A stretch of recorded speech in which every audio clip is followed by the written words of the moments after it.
Halo teman-teman praktikan, selamat datang di video segmen ketiga modul 13, Momentum dan Tumbukan. Pada video ini, kita akan membahas mengenai tujuan, teori dasar, yaitu persamaan yang akan digunakan pada pengolahan data modul 13 ini. Kemudian kita juga akan membahas data yang diberikan dan bagaimana cara pengolahan datanya, serta format laporan.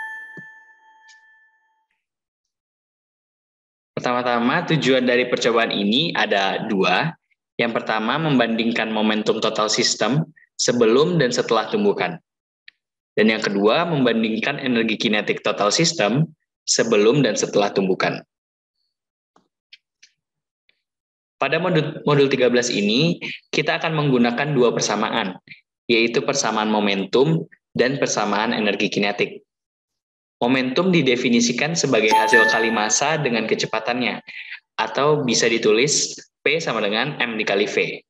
Sedangkan energi kinetik dapat dihitung dengan persamaan setengah MV kuadrat. Pada modul 13 ini, kita akan menghitung energi kinetik sebelum dan setelah terjadinya tumbukan. Karena pada percobaan ini akan ditinjau satu sistem yang terdiri dari dua kereta, maka energi kinetik sistem adalah jumlah dari energi kinetik masing-masing kereta, yaitu setengah M1 V1 kuadrat ditambah setengah M2 V2 kuadrat. Selain itu, pada perhitungan energi kinetik nantinya perlu diperhatikan kecepatan yang digunakan dalam perhitungan, karena terdapat dua nilai kecepatan untuk masing-masing kereta, yaitu kecepatan sebelum tumbukan dan kecepatan setelah tumbukan. Kemudian teman-teman akan diberikan data mentah oleh Kordas masing-masing saat praktikum berlangsung. Data mentah ini terdiri atas massa kereta dan beban yang digunakan pada percobaan ini. Selain itu, pada data mentah juga akan disertakan kecepatan masing-masing kereta, baik sebelum dan sesudah terjadinya tumbukan, untuk masing-masing percobaan yang dilakukan.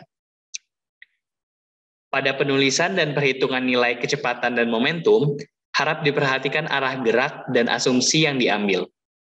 Pada penjelasan ini, digunakan asumsi gerak ke arah kanan bernilai positif, dan gerak ke arah kiri bernilai negatif. Percobaan pertama yaitu tumbukan elastik. Data mentah akan diberikan seperti yang dapat dilihat pada layar. Dapat dilihat, sebelum terjadinya tumbukan, kereta satu bergerak ke arah kanan, sehingga kecepatan bernilai positif. Sedangkan kereta 2 diam. Setelah terjadi tumbukan, kereta 1 bergerak ke arah kiri sehingga kecepatannya bernilai negatif. Sedangkan kereta kedua bergerak ke arah kanan sehingga kecepatannya bernilai positif. Kemudian teman-teman diminta untuk menghitung nilai momentum dan energi kinetik menggunakan rumus yang telah dijelaskan sebelumnya. Atau bisa juga dilihat pada tabel yang ada di kanan atas. Kemudian, hasil perhitungan diisikan kepada tabel kosong seperti pada layar. Setelah menghitung momentum dan energi kinetik sistem, kalian juga perlu menghitung nilai rasionya dengan membagi nilai momentum atau energi kinetik setelah tumbukan dengan momentum atau energi kinetik sebelum tumbukan. Hasil perhitungan teman-teman kira-kira akan seperti yang ditampilkan pada layar saat ini. Kemudian percobaan kedua yaitu tumbukan non-elastik.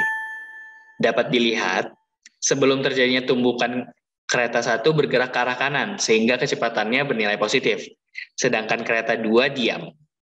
Setelah terjadi tumbukan, kereta 1 dan kereta 2 bergerak bersama-sama ke arah kanan sehingga kecepatannya bernilai positif.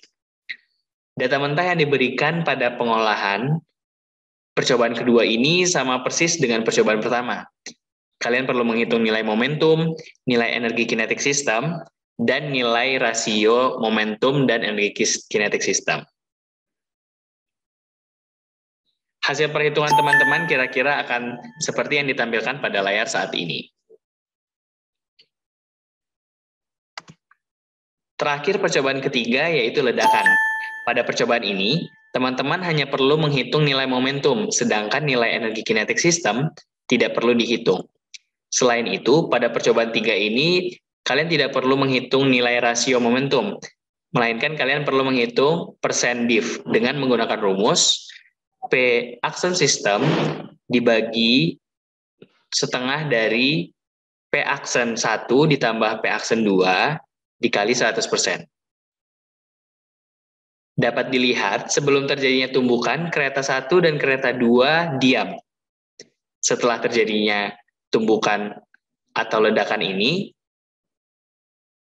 kereta 1 akan bergerak ke arah kiri sehingga kecepatannya bernilai negatif. Sedangkan kereta kedua bergerak ke arah kanan sehingga kecepatannya bernilai positif. Hasil perhitungannya akan menjadi seperti ini.